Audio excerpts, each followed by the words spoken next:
je rappelle qu'au jour où on parle, on soigne le VIH, mais on ne le guérit toujours pas. Aujourd'hui, se dépister, c'est se sauver la vie, tout simplement.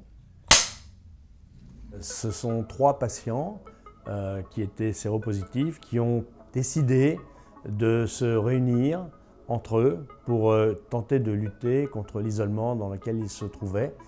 Et ils ont créé cette association.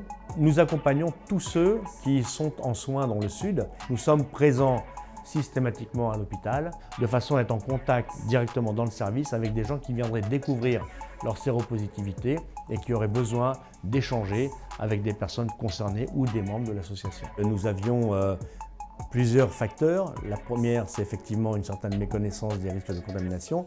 Et puis le deuxième facteur, c'était une multiplication des dépistages. Donc plus on se dépiste et plus on peut trouver de cas. Si on prend l'exemple de la zone océan Indien, la Réunion est la France. La France, le pays où toutes les thérapies sont disponibles et gratuites. Et certains pays ne peuvent pas forcément pouvoir proposer gratuitement les trithérapies qui, je le rappelle, restent très onéreuses. La PrEP n'est pas vraiment un traitement, la PrEP c'est une prévention. C'est une prévention qui s'administre avant et après les rapports sexuels et qui évite la contamination par le VIH. Il y a les trithérapies, naturellement, qui aujourd'hui fonctionnent parfaitement. Effectivement, si on considère les prémices des traitements à l'AZT, qui était le seul traitement de l'époque, et ceux qui aujourd'hui ont été découverts, il y a un monde qui les sépare. Il y a des évolutions permanentes dans le cadre de la recherche contre le sida. Les traitements ont été d'une évolution spectaculaire. Aujourd'hui, on ne meurt dans des pays occidentaux quasiment plus du sida. On arrive même à devenir indétectable à certains moments. Et les progrès qui continuent à s'exercer aujourd'hui vont peut-être aboutir à la découverte d'un traitement définitif ou d'un vaccin. Mais je rappelle qu'au jour où on parle, on soigne le VIH, mais on ne le guérit toujours pas. Au début, elle a progressé. Au début, elle faisait encore des victimes.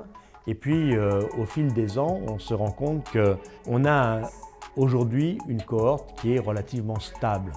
Nous sommes dans une situation qui est relativement confortable si on l'analyse au regard des pays de la zone. Pour autant, il ne faut jamais baisser la garde. Et si nous sommes encore là 27 ans plus tard, c'est bien parce qu'il existe encore un problème à régler. Le chiffre est à peu près stable d'année en année. Nous comptons à peu près entre 1000 et 1200 séropositifs à La Réunion. On peut être séropositif sans jamais déclencher la maladie. Et ce qui est significatif, même si ce n'est pas encore un résultat très satisfaisant, c'est la prise en compte par la population des personnes séropositives. Les gens n'osent pas encore tout à fait avouer cette maladie qui reste dans le conscient collectif une maladie dite honteuse ou une maladie sexuelle, donc qui peut avoir des carcans. Se faire dépister, c'est connaître sa sérologie, c'est savoir où on en est à un instant T. Aujourd'hui, se dépister, c'est se sauver la vie, tout simplement. À l'association Ascetis, par exemple, c'est gratuit, c'est tous les jours. Vous venez, on vous fait un TROD, un test rapide d'orientation diagnostique, qui, en quelques minutes, vous donne votre état sérologique. S'il est négatif, il est négatif. S'il est positif, à ce moment-là, il y a un autre examen par prise de sang qui va venir confirmer le premier résultat. Ensuite, on peut aller à l'hôpital, on peut aller dans tous les centres de dépistage de La Réunion, c'est gratuit et anonyme.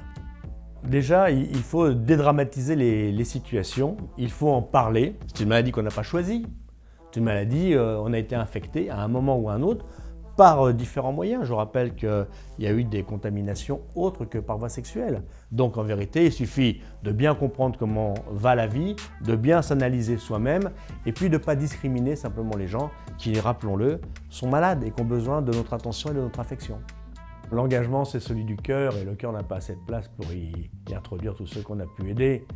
Mais peu importe, j'ai envie de dire que l'essentiel, c'est que tous ceux qui en avaient besoin aient pu trouver chez nous un secours, une assistance, un soutien.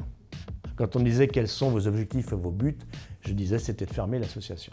Je ne sais pas si Le temps qui me reste me permettra de connaître un jour la fin ou pas de cette maladie, mais je fais confiance à ceux qui me succéderont pour continuer ce combat et arriver un jour au résultat que j'avais espéré dès le premier jour.